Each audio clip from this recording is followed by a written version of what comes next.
Estudo do Apocalipse, capítulo 14, parte 2.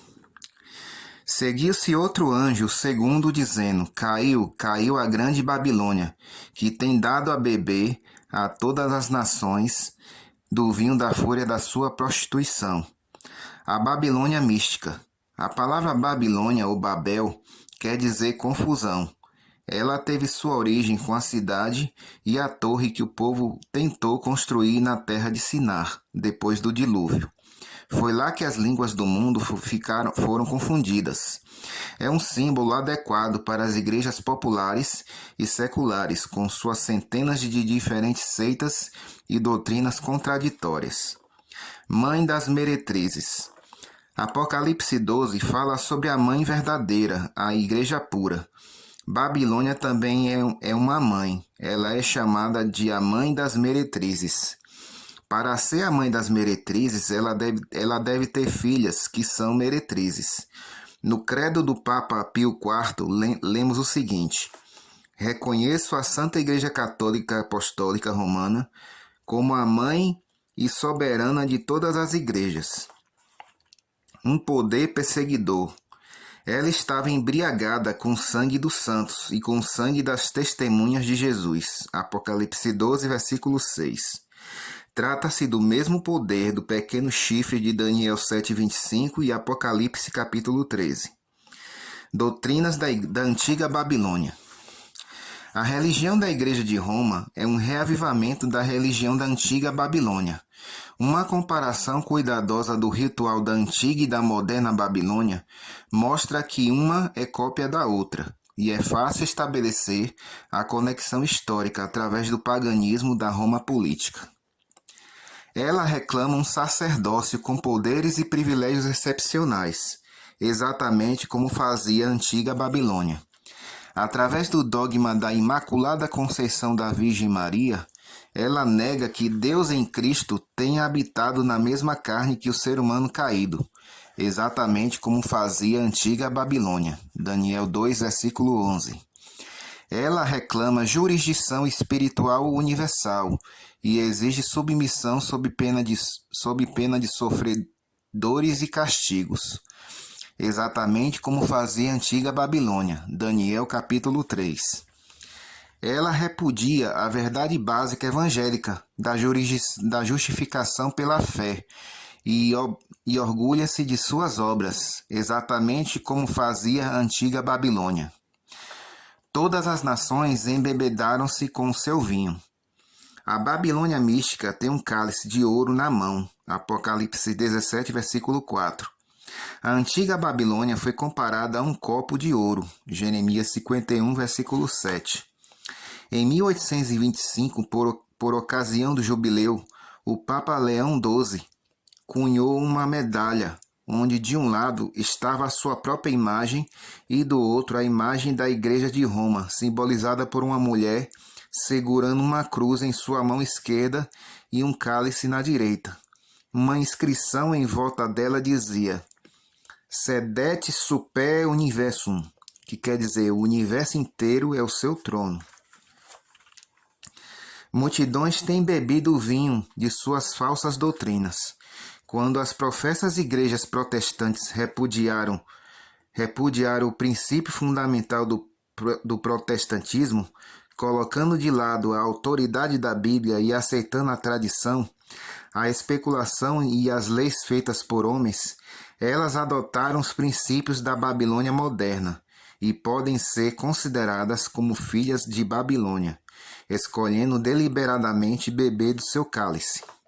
A posição católica romana com respeito à Bíblia não é compatível com os princípios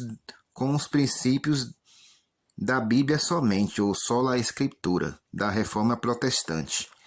A Igreja diz: embora estas duas vertentes, a Bíblia e a tradição, no que tange a sua origem divina, sejam igualmente sagradas, e ambas plenas de verdades reveladas, mesmo assim das duas, a tradição é mais clara e segura.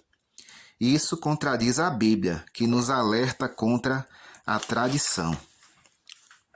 O mundo vai maravilhar-se com ela.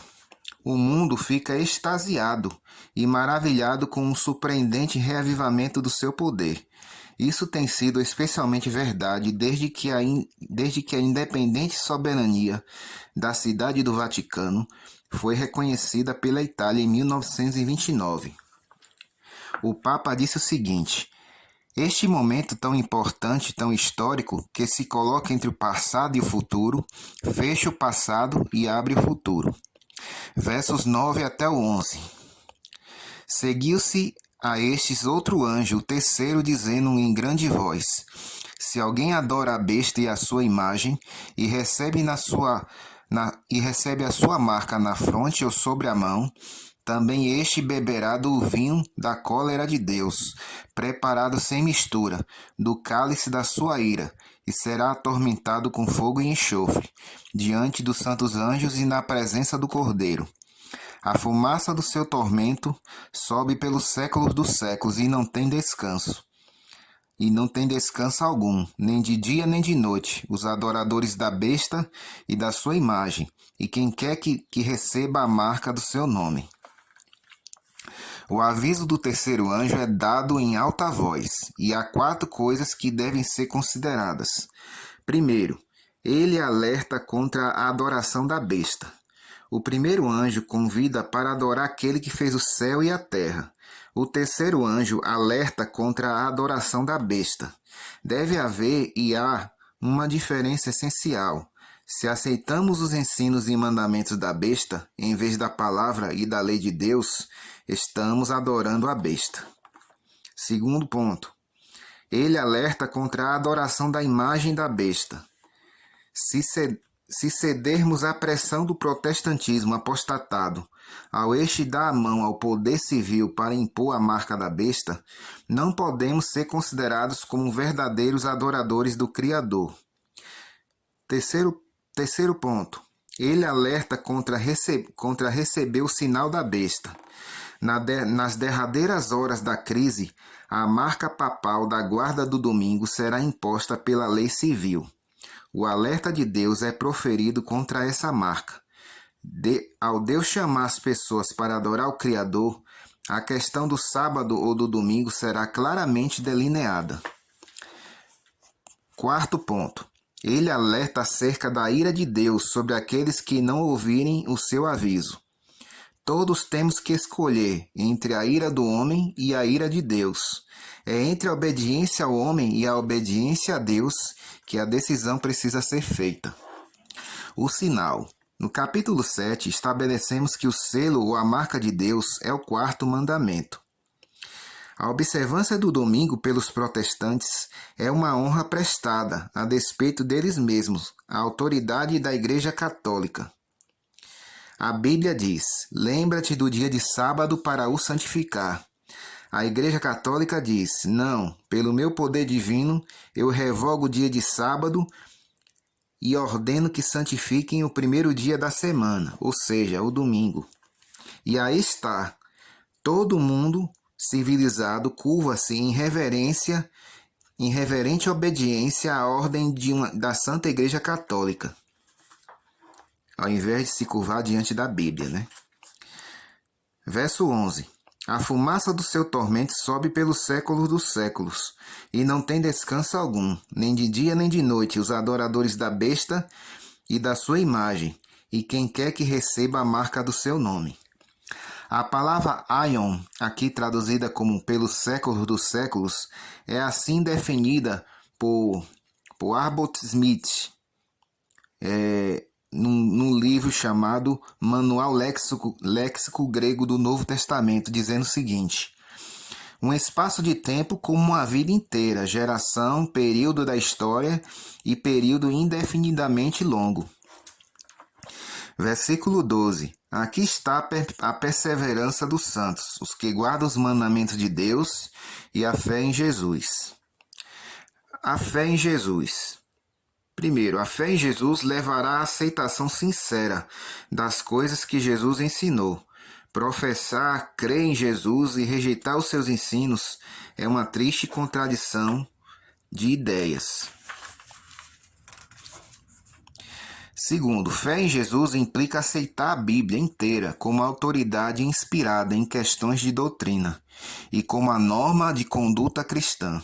Isso inclui tanto o Antigo como o Novo Testamento, pois o próprio Jesus acreditava que os seus autores foram escritores escolhidos por Deus. Terceiro ponto importante. A fé em Jesus levará ao estudo sério das profecias de Daniel e Apocalipse.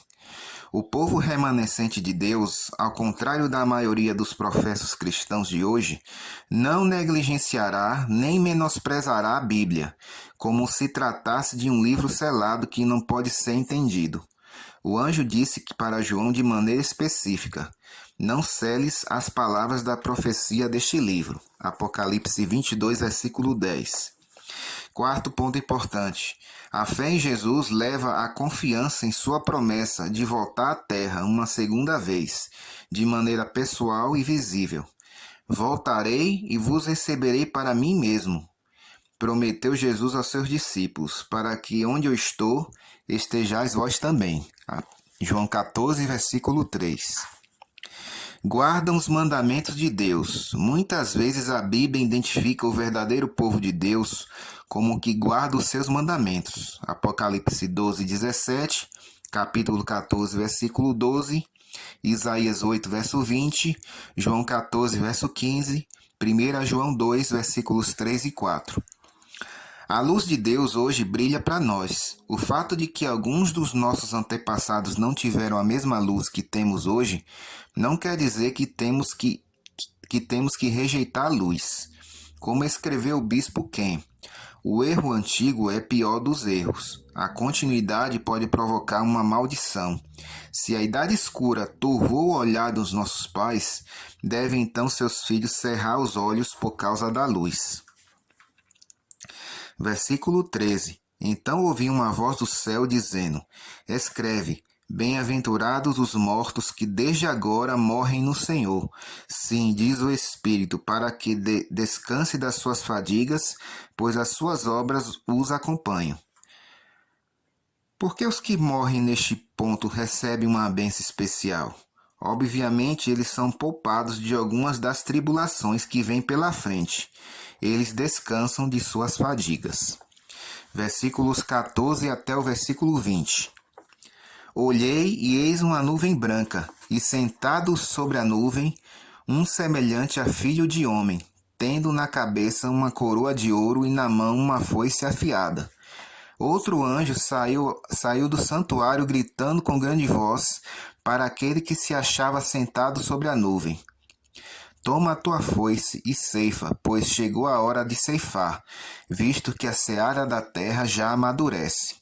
E aquele que estava sentado sobre a nuvem passou a sua foice sobre a terra, e a terra foi ceifada. Então saiu do santuário que se encontra no céu outro anjo, tendo ele mesmo também uma foice afiada. Saiu ainda do altar outro anjo, aquele que tem autoridade sobre o fogo, e falou em grande voz ao que tinha a foice afiada, dizendo: toma tua foice afiada, e ajunta os cachos da videira da terra, porquanto as suas uvas estão amadurecidas. Então o anjo passou a sua foice na terra, a vindima, a videira da terra, e lançou-a no grande lugar da cólera de Deus. E o lugar foi passado fora da cidade, e correu sangue do lagar até os freios dos cavalos, numa extensão de 1.600 estádios. Que momento bendito será aquele quando a grande nuvem branca aparecer para os que aprenderam a paciência dos santos e estão esperando pelo seu Redentor. Jesus colocará de lado as suas vestes de sumo sacerdote e colocará a coroa real. O fulgor da glória celestial resplandece em sua volta. Ele tem uma foice afiada em sua mão, pois vem não apenas para salvar, mas também para julgar. Os que rejeitaram a mensagem de misericórdia de Deus estão expostos aos seus terríveis julgamentos. 3 outros anjos aparecem depois de Jesus surgir em uma nuvem branca. As uvas representam os perversos, que sofrem a ira de Deus. Sua destruição vem sobre eles como um redemoinho de vento. Esse é o nosso estudo de hoje. Que Deus esteja com cada um de vocês.